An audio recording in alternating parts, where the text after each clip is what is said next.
शिक्षा मंत्री धर्मेंद्र प्रधान का इस्तीफा। दीप के बोले, वे कहते थे इस सरकार में इस्तीफे नहीं होते, लेकिन झुकती है दुनिया, झुकाने वाला चाहिए। शिक्षा मंत्री धर्मेंद्र प्रधान ने इस्तीफा दे दिया है। नीट पेपर लीक के लिए उन्हें दोषी बताकर जंतर मंतर पर 36 दिन से धरना प्रदर्शन चल रहा था। आंदोलनकारियों का कहना था कि धर्मेंद्र प्रधान के इस्तीफे से कम में वे नहीं मानेंगे। प्रधान के इस्तीफे पर दीपके ने कहा, लोग कहते थे इस सरकार में इस्तीफे नहीं होते, झुकती है दुनिया, झुकाने वाला चाहिए। दीपके ने कहा धर्मेंद्र प्रधान ने इस्तीफा दे दिया है। ये इस बात का सबूत है कि अगर आप डरते नहीं हैं, अगर आप इस सरकार के सामने झुकते नहीं हैं, तो आप किसी का भी इस्तीफा ले सकते हैं। लोकतंत्र में डरने की जरूरत नहीं है। धर्मेंद्र प्रधान ने खुद अपने पोस्ट में लेटर जारी करके अपने इस्तीफे की जानकारी दी। धर्मेंद्र प्रधान के इस्तीफे के बाद कॉकरोच जनता पार्टी का रिएक्शन आया है। पार्टी की तरफ से पोस्ट करके कहा गया कि कॉकरोच की जीत हुई। पार्टी पिछले 36 दिन से प्रधान के इस्तीफे की मांग को लेकर जंतर मंतर पर प्रदर्शन कर रही है।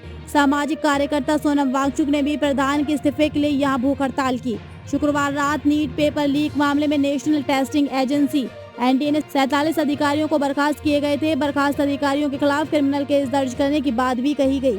अधिकारियों के मुताबिक एनटीए में सुधार के लिए जल्द ही और रिएक्शन लिए जाएंगे। एक दिन पहले सरकार ने गुरुवार को शिक्षा मंत्रालय के 2 सचिवों को बदला था।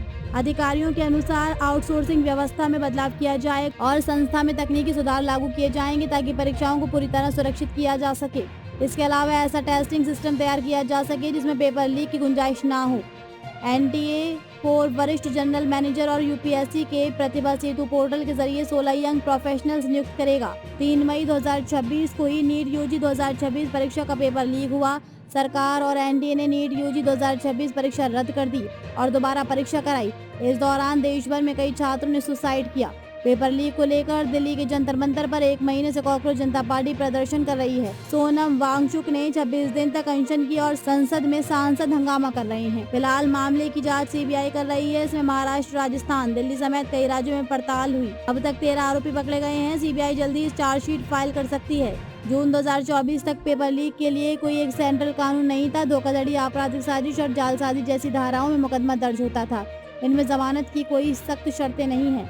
कुछ राज्यों ने अलग से नकल विरोधी भी कानून बनाए, मनी लॉन्ड्रिंग एक्ट भी शामिल किया। उत्तर प्रदेश में कुछ मामलों में गैंगस्टर एक्ट भी लगाया गया। नीट यूजी और यूजीसी के एग्जाम में धांधली के बाद 21 जून 2024 को केंद्र सरकार ने सार्वजनिक परीक्षा अनुचित साधनों की रोकथाम अधिनियम लागू किया।